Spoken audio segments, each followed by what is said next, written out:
Bienvenidas y bienvenidos a un episodio más de Psicología Social para un Mejor Tú.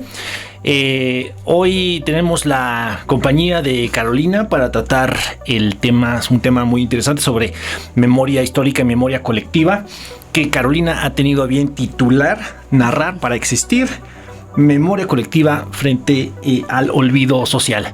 ¿Qué tal, Carolina? ¿Cómo estás? Hola, Hugo, pues muy bien. Muy feliz de que me permitieran compartir el espacio con ustedes. Claro que sí, este es un espacio para nuestras estudiantes. Bienvenida.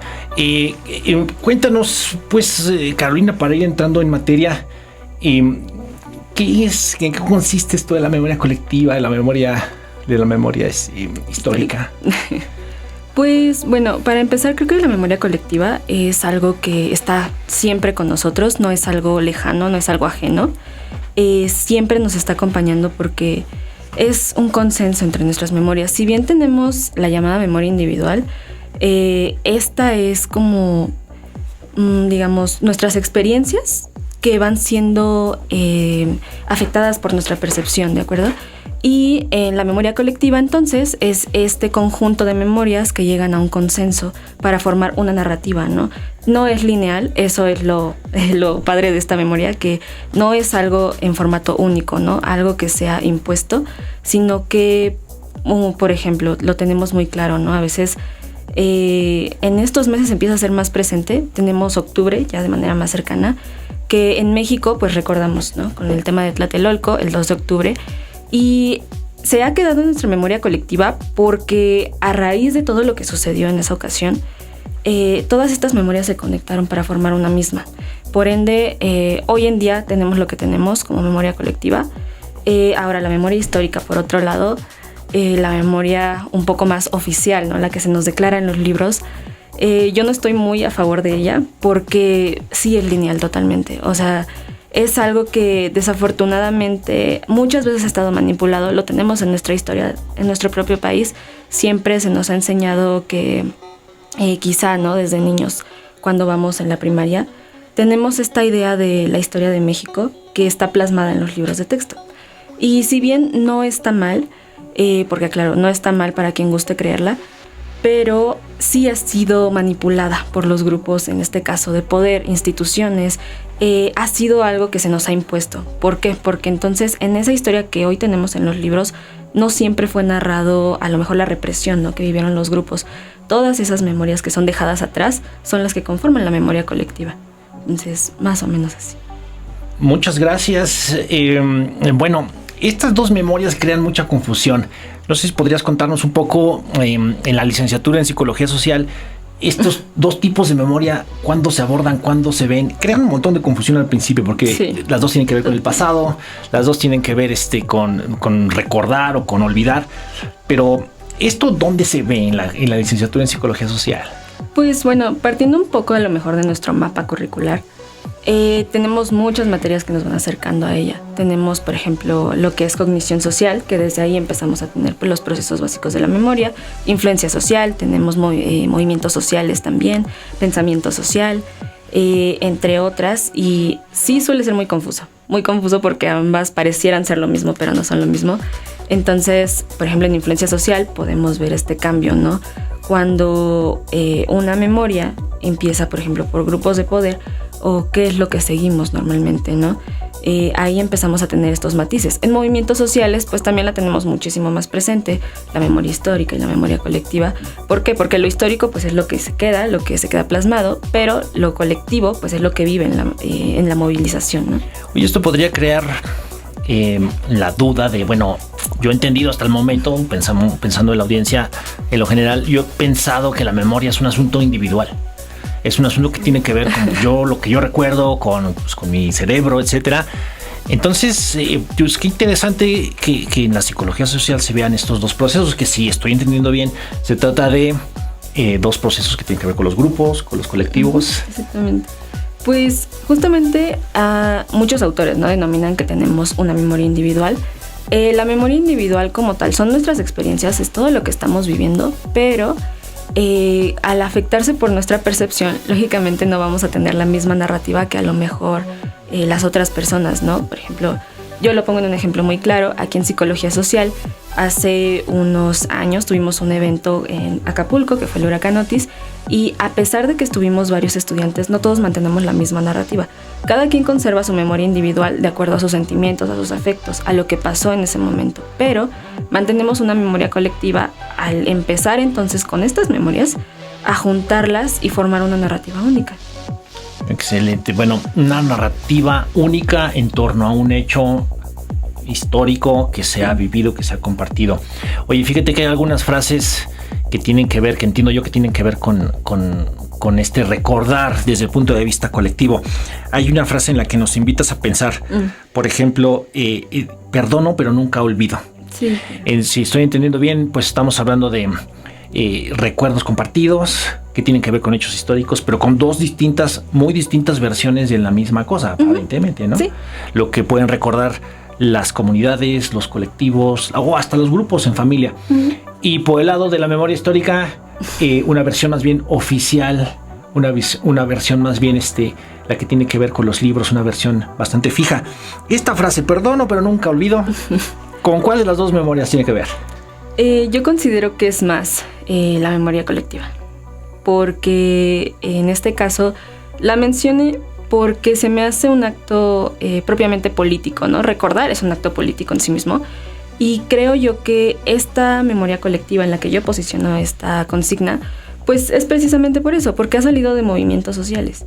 Entonces, tenemos esta parte en la que grupos, por ejemplo, tenemos las mujeres, personas que han sido marginadas, grupos indígenas, personas con otras capacidades que han sido desplazadas de esta historia oficial y que por ende, pues sí, hoy en día pues no pueden vivir con ese a lo mejor remordimiento, sino que tienen que vivir más con el, bueno, voy a perdonar que no me estás tomando en cuenta, pero entonces no significa que lo voy a dejar de lado, voy a tomar eso que estás haciendo para posicionarme. Oye, pero a ese respecto, parecería que la memoria colectiva es esencialmente política. ¿Esto es así o no? Pues todo es político, entonces yo creo que sí. Porque ahora has tocado el tema de los movimientos sociales, de la cuestión de la justicia social, etcétera. Pero la memoria colectiva tiene que ver solamente con eso o con algunas otras formas de recuerdo u otras cosas que se recuerdan. No, es que realmente está atravesada por muchas cosas. O sea, tenemos también nuestros marcos sociales, que son la familia, la religión, tenemos también en este caso la escuela. Las personas con las que interactuamos son las que entonces también empiezan a modelar cómo recordamos este tipo de memoria. Ok. Por el lado histórico, por ejemplo, a ver, ¿cómo podríamos distinguir en un mismo hecho qué es memoria colectiva y qué es memoria histórica? Por ejemplo, no sé, el movimiento del 68. ¿Dónde hay memoria colectiva y dónde hay memoria histórica? Por ejemplo, la memoria colectiva en el 68 entraría en estas vivencias que quedaron de los estudiantes que sobrevivieron en ese momento, profesores, también algunos académicos que se incorporaron a esta lucha. En ellos vive esta memoria colectiva. ¿Por qué? Porque ellos fueron los que sobrevivieron a esta masacre. Ahora, la memoria histórica en el 68 la tenemos muy presente en la primera narrativa que se da por parte del presidente en ese momento, ¿no? Que fue un enfrentamiento, pues, armado entre estudiantes y entre el ejército. No fueron así las cosas. Pero, sin en cambio, esa fue la memoria que se mantuvo, esa fue la historia que se mantuvo mucho tiempo.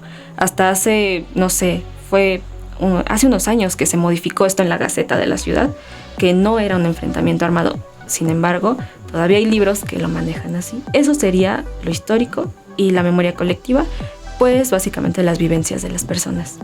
Ok, y tú tienes un caso en tu propia trayectoria, ya sea, digamos, dentro de la psicología social o en tu trayectoria, digamos, como persona, en donde has pasado, digamos, de suscribir la memoria histórica para conocer la memoria colectiva y entonces conocer una versión más justa de las cosas?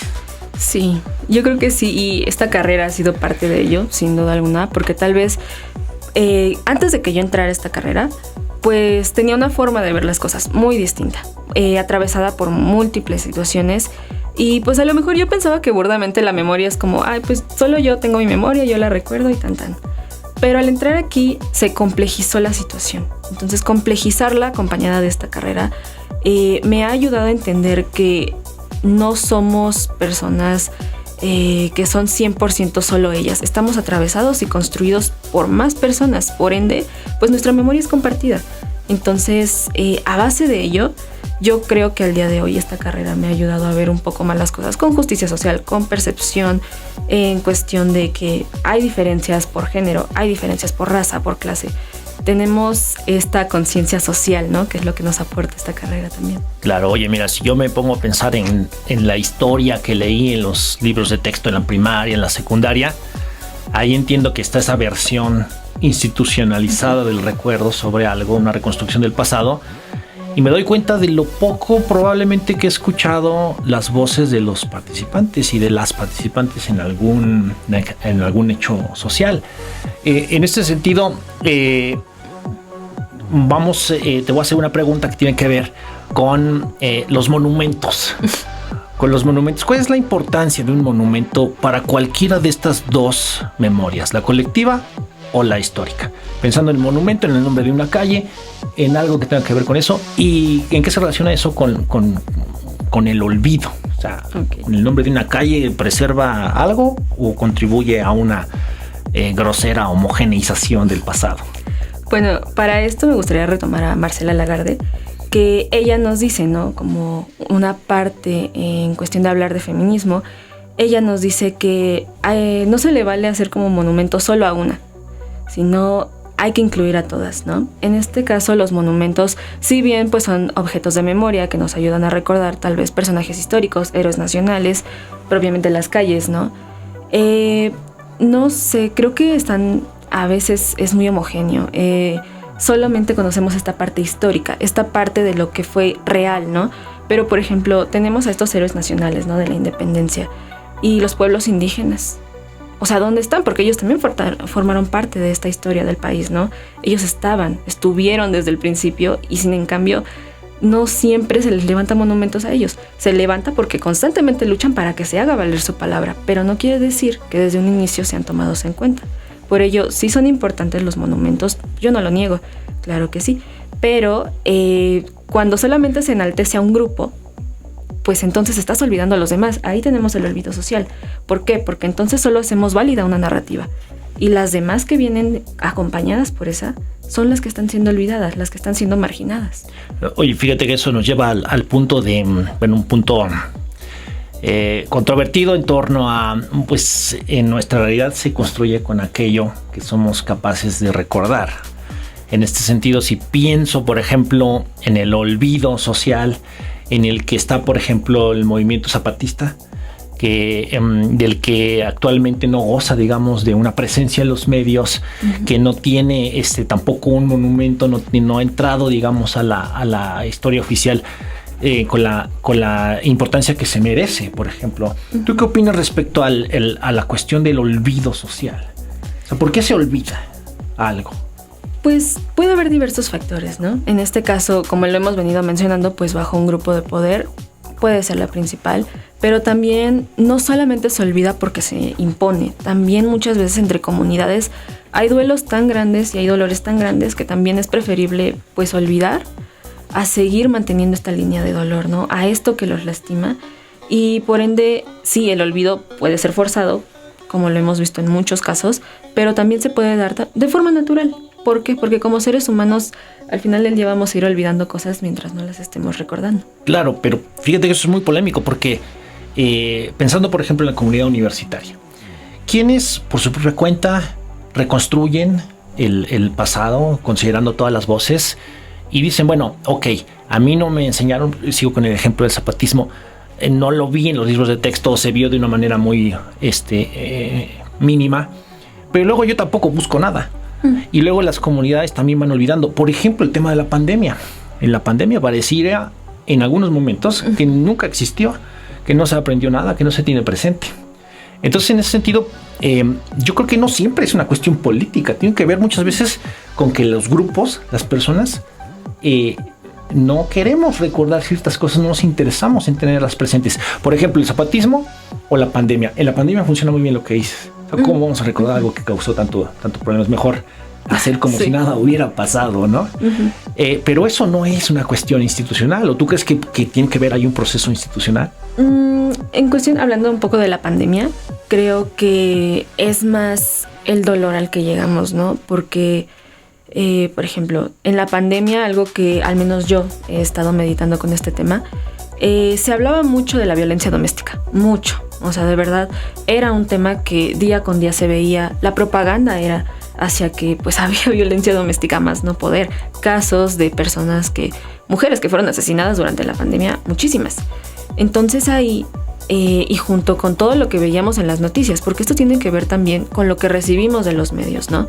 Los medios, todos los días teníamos imágenes a lo mejor de personas que iban saliendo, ¿no?, de las morgues envueltas en plástico, y eso generó pues un dolor al final del día en comunidad. O sea, no podíamos pensar en la pandemia como pasé tiempo con mi familia, ¿no? O sea, pensábamos de inmediato, la gente se estaba muriendo.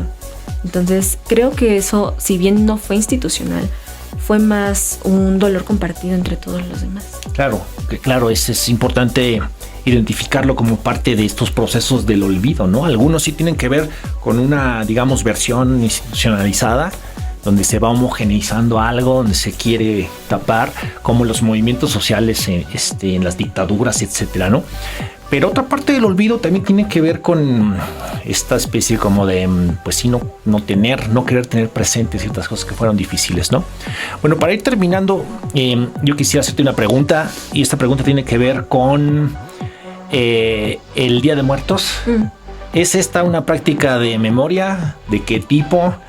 ¿Qué se le podría, digamos, desde una perspectiva crítica, qué se le podría decir a este conjunto de prácticas culturales en torno al Día de Muertos a la luz de los conceptos de memoria colectiva y memoria histórica? Pues al principio lo vi como algo muy revuelto, porque para mí era como si todo estuviera conectado, tanto memoria histórica, colectiva, o sea, sentía yo que todos los elementos estaban juntos. Sin embargo, siendo un poquito más críticos, ¿no? Esta tradición es un sincretismo. Propiamente es un sincretismo entre creencias pues, de grupos indígenas, en este caso los grupos prehispánicos, y pues la imposición de la Iglesia Católica, ¿no? Entonces, en esta coincidencia nace propiamente el Día de Muertos con ciertas modificaciones, ¿no? Obviamente, lo que tenemos a día de hoy, entendido como Día de Muertos, no es lo que era a lo mejor en sus inicios, y lo podemos marcar así, porque rastrearlo pues va a estar un poco complejo. Pero yo creo que es más un caso de memoria colectiva, porque si nos vamos de nuevo a estos orígenes, los grupos indígenas, cuando recibieron esta colonización, pues fueron impuestos a adaptarse a esta nueva normalidad que tenían, ¿no? Y al ser impuestos, pues obviamente no querían perder el riesgo, tener el riesgo de perder lo poquito que les quedaba. Y en este caso, sabemos que los ritos sobre la muerte, en general en los pueblos prehispánicos, era bastante importante. Para no perderlo, entonces, bueno, pues tiene que adaptarse, ¿no? O sea, si no, lo pierdo. Por ende, creo que es más un caso de memoria colectiva. Sin duda, y memoria colectiva que de repente da una imagen de superficialidad, porque en el caso del Día de Muertos cada vez se tiende más hacia la forma, el color, como la parte más folclórica, visual. Y también en ese proceso, pero del lado, digamos, del proceso colectivo por sí mismo, parecería que se diluye un poco el fondo, la importancia cultural. Bueno, Carolina, pues algo que te gustaría agregar a manera de cierre. Bueno, creo que si bien este es un espacio que podemos compartir hoy, yo creo que los invito a ser un poquito más críticos en cuestión. Sí, si me están contando esta historia, ok, si quiero recibirla está bien, pero hay que cuestionarla un poquito. No significa que porque esté en un libro, porque nosotros lo estemos hablando aquí, sea lo que es, ¿no? Hay que cuestionar todo lo que escuchamos, todo lo que vemos, y también recordar, pero hacerlo con afecto, con amor y con cuidado, porque este mundo, pues, no somos los únicos que lo estamos experimentando, ni los últimos que lo vamos a hacer. Entonces, creo que eso, recordar con un poco más de conciencia y con amor, sería mi última recomendación. Excelente, muchas gracias, Carolina, y no eludir una posición política al momento de recordar o de olvidar nuestra identidad política también está en medio de ello. Muchas gracias, Carolina. Esto ha sido un episodio más de Psicología Social para un mejor tú. Muchas gracias.